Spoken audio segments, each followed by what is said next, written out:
Welcome to general knowledge studio. आज है 10 सितंबर और 10 सितंबर के करंट अफेयर के सभी इंपॉर्टेंट क्वेश्चन आज हम इस वीडियो में करेंगे। इस वीडियो का पीडीएफ आप हमारे टेलीग्राम चैनल पर ले सकते हैं। टेलीग्राम चैनल का लिंक आपको डिस्क्रिप्शन बॉक्स में मिलेगा। इस वीडियो के लास्ट में मैं आपसे एक क्वेश्चन करूंगा जिसका जवाब आपने कमेंट बॉक्स में देना है, तो पूरा वीडियो ध्यान से देखिएगा। चलिए शुरू करते हैं आज का पहला क्वेश्चन। हाल ही में किस बॉलीवुड अभिनेत्री को लेवीज का ग्लोबल ब्रांड एम्बेसडर नियुक्त किया गया है? Option A Deepika Padukone, option B Alia Bhatt, option C Katrina Kaif, option D Shraddha Kapoor. तो दोस्तों अभी हाल ही में एक बॉलीवुड अभिनेत्री को लेवीज का ग्लोबल ब्रांड एम्बेसडर नियुक्त किया गया है, और किस बॉलीवुड अभिनेत्री को नियुक्त किया गया है दोस्तों? इस क्वेश्चन का सही जवाब है option B Alia Bhatt. Levi's एक प्रसिद्ध अमेरिकन डेनिम और कपड़ों का ब्रांड है। कंपनी ने हाल ही में आलिया भट्ट को अपना ग्लोबल ब्रांड एम्बेसडर चुना है। इससे पहले वह लेवीज इंडिया के कैंपेन से जुड़ी हुई थी, लेकिन अब उन्हें अंतर्राष्ट्रीय स्तर पर ब्रांड को रिप्रेजेंट करने की जिम्मेदारी दी गई है। यह कदम लेवीज के लिए भारतीय मार्केट और युवा ग्राहकों को जोड़ने की बड़ी रणनीति माना जा रहा है। तो दोस्तों याद रखेगा, अभी हाल ही में लेवीज की ब्रांड एम्बेसडर किसको नियुक्त किया गया है? आलिया भट्ट को। इतना आपने याद रखना है। चलते हैं नेक्स्ट क्वेश्चन पे। जापान के प्रधानमंत्री शिगेरू इशिबा ने हाल ही में इस्तीफा क्यों दिया है? ऑप्शन ए स्वास्थ्य कारणों से, ऑप्शन बी चुनावी हार और पार्टी में मतभेदों के कारण, ऑप्शन सी अमेरिका से समझौता टूटने के कारण, ऑप्शन डी निजी पारिवारिक कारणों से।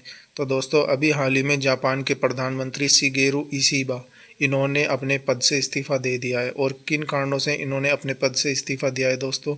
इस क्वेश्चन का सही जवाब है ऑप्शन बी चुनावी हार और पार्टी में मतभेदों के कारण। शिगेरू इशिबा की पार्टी को हाल ही के चुनाव में बड़ा झटका लगा और संसद में बहुमत खो दिया। इससे पार्टी के अंदर मतभेद और असंतोष बढ़ गया। पार्टी में फूट से बचाने और राजनीतिक स्थिरता बनाए रखने के लिए उन्होंने प्रधानमंत्री पद से इस्तीफा देने का फैसला किया है। तो दोस्तों याद रखेगा, अभी हाल ही में जापान के प्रधानमंत्री शिगेरू इशिबा इन्होंने अपने पद से इस्तीफा दे दिया है चुनावी हार और पार्टी में मतभेदों के कारण। चलते हैं नेक्स्ट क्वेश्चन पे। हाल ही में विश्व तीरंदाजी चैंपियनशिप में भारत ने पुरुषों की कंपाउंड टीम इवेंट में क्या उपलब्धि हासिल की है? ऑप्शन ए पहला रजत पदक, ऑप्शन बी पहला स्वर्ण पदक, ऑप्शन सी कोई पदक नहीं, ऑप्शन डी रजत पदक ही रहा। तो दोस्तों अभी हाल ही में विश्व तीरंदाजी चैंपियनशिप में भारत ने पुरुषों की कंपाउंड टीम इवेंट में एक नई उपलब्धि हासिल की है, और इस उपलब्धि का क्या नाम है दोस्तों? इस क्वेश्चन का सही जवाब है ऑप्शन बी पहला स्वर्ण पदक। भारत की पुरुष कंपाउंड तीरंदाजी टीम, जिसमें अमन सैनी, ऋषभ यादव और प्रथमेश भालचंद्र फुगे शामिल थे, इन्होंने विश्व चैंपियनशिप 2025 जो क्वांगजू साउथ कोरिया में आयोजित हो रही है में इतिहास रचते हुए पहला स्वर्ण पदक जीता है। उन्होंने फाइनल में फ्रांस को बेहद रोमांचक मुकाबले में 235 233 से हराकर यह उपलब्धि हासिल की है। यह पहली बार था जब किसी भारतीय पुरुष कंपाउंड टीम ने विश्व चैंपियनशिप में स्वर्ण पदक जीता है। तो दोस्तों याद रखिएगा, भारत की पुरुष कंपाउंड तीरंदाजी टीम ने विश्व चैंपियनशिप में स्वर्ण पदक जीता है पहली बार। इतना आपने याद रखना है। चलते हैं नेक्स्ट क्वेश्चन पे। भारत ने अक्टूबर 2025 में किस बड़े टेबल टेनिस आयोजन की मेजबानी की है? ऑप्शन ए 28वीं एशियाई टीम चैंपियनशिप, ऑप्शन बी 29वीं एशियाई एकल चैंपियनशिप, ऑप्शन सी 2026 विश्व टीम चैंपियनशिप, ऑप्शन डी कोई आयोजन नहीं। तो दोस्तों भारत ने अक्टूबर 2025 में एक बड़े टेबल टेनिस की आयोजन की मेजबानी करने वाला है।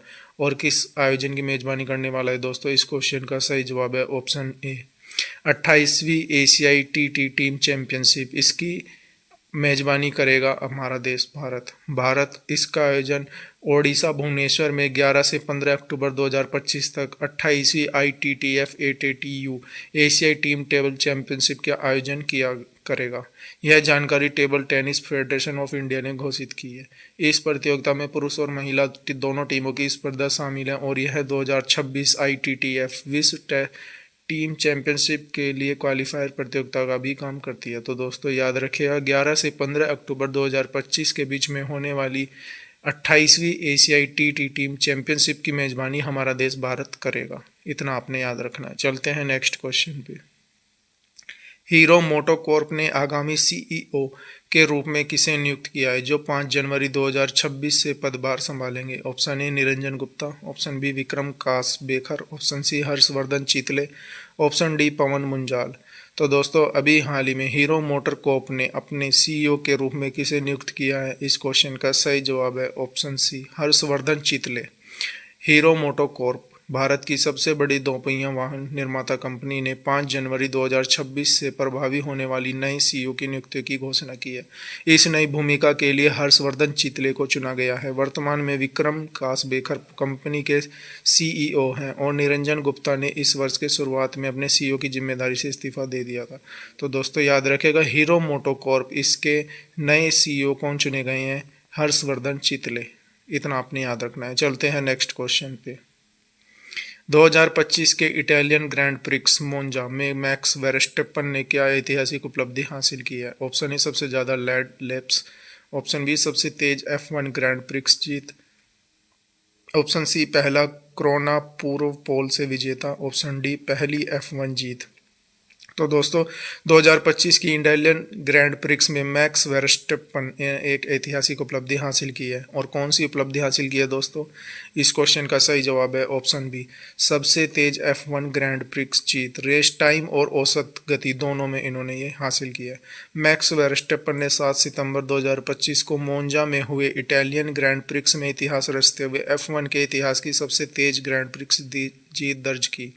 उन्होंने औसत गति प्रतिशत में रिकॉर्ड 250.706 किलोमीटर प्रति घंटा से रेस पूरी की और उनका समय था 1:13:24.325। यह उपलब्धि उन्होंने रिकॉर्ड ब्रेकिंग जीत दिलाती है। रेस टाइम और गति दोनों में सर्वोच्च रैंक।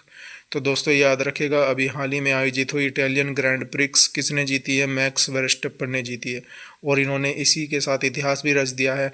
इस F1 के इतिहास की सबसे तेज ग्रैंड प्रिक्स इन्होंने ये जीत दर्ज की है। ये भी आपने याद रखना है। चलते हैं नेक्स्ट क्वेश्चन पे। आरबीआई किस भारत रत्न डॉक्टर भूपेन हजारिका के सम्मान में 100 रुपये का विशेष स्मारक सिक्का जारी करेगा? ऑप्शन ए 100वीं जयंती के उपलक्ष्य में, ऑप्शन बी 50वीं जयंती के उपलक्ष्य में, ऑप्शन सी उनकी पुण्यतिथि पर, ऑप्शन डी उनके गायन करियर की शुरुआत की 60वीं वर्षगांठ पर। तो दोस्तों आरबीआई ने जारी किया है कि वो भारत रत्न सम्मानित डॉक्टर भूपेन हजारिका के सम्मान में 100 रुपये का विशेष सिक्का जारी करेगा।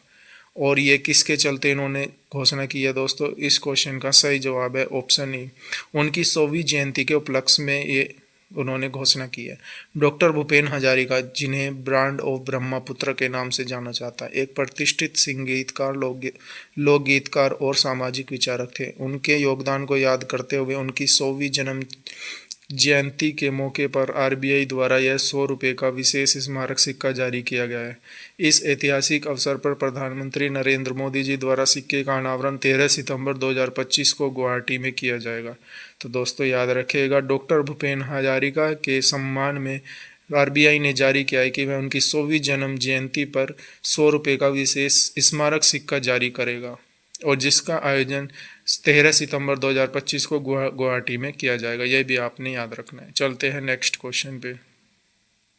यूनुस अहमद को कौन सा अंतर्राष्ट्रीय अवार्ड कैमल इंटरनेशनल अवार्ड किस क्षेत्र में उनकी उत्कृष्टता के लिए प्रदान किया गया? ऑप्शन ए सांस्कृतिक संरक्षण, ऑप्शन बी जलवायु परिवर्तन में योगदान, ऑप्शन सी शांति और सह अस्तित्व, ऑप्शन डी विज्ञान और नवाचार। तो दोस्तों अभी हाल ही में यूनुस अहमद इनको एक अंतर्राष्ट्रीय अवार्ड से सम्मानित किया गया है और किस क्षेत्र में उनको ये अवार्ड दिया गया है दोस्तों? इस क्वेश्चन का सही जवाब है ऑप्शन सी शांति और सह अस्तित्व, peace and harmony. Yunus Ahmed को कैमल इंटरनेशनल अवार्ड उनके शांति और सह अस्तित्व, पीस एंड हारमोनी के क्षेत्र में किए गए योगदान के लिए सम्मानित किया गया है। यह अवार्ड उन व्यक्तियों को दिया जाता है जिन्होंने सामाजिक मेलजोल, सांस्कृतिक सामंजस्य या वैश्विक शांति हेतु उल्लेखनीय कार्य किए हैं। तो दोस्तों याद रखिएगा यूनुस अहमद इनको कैमल इंटरनेशनल अवार्ड उनके शांति और सह अस्तित्व, पीस एंड हारमोनी के क्षेत्र में उन्हें ये प्रदान किया गया है। इस अवार्ड का नाम भी आपने याद रखना है दोस्तों, कैमल इंटरनेशनल अवार्ड। चलते हैं नेक्स्ट क्वेश्चन पे। और अब आज का सवाल जिसका जवाब आपने कमेंट बॉक्स में देना है। अंतर्राष्ट्रीय साक्षरता दिवस हर साल कब मनाया जाता है? Option A 5 June, option B 8 सितंबर, ऑप्शन सी 24 जनवरी, ऑप्शन डी 14 अप्रैल। तो दोस्तों इस क्वेश्चन का सही जवाब आपने कमेंट बॉक्स में देना है। तो दोस्तों आज के लिए इतना ही। आई होप आपको वीडियो पसंद आया होगा। वीडियो को ज़्यादा से ज़्यादा लाइक करें, शेयर करें, और अगर आप चैनल पर नए हैं तो चैनल को सब्सक्राइब करें। तो दोस्तों आज के लिए इतना ही, मिलते हैं नेक्स्ट वीडियो में।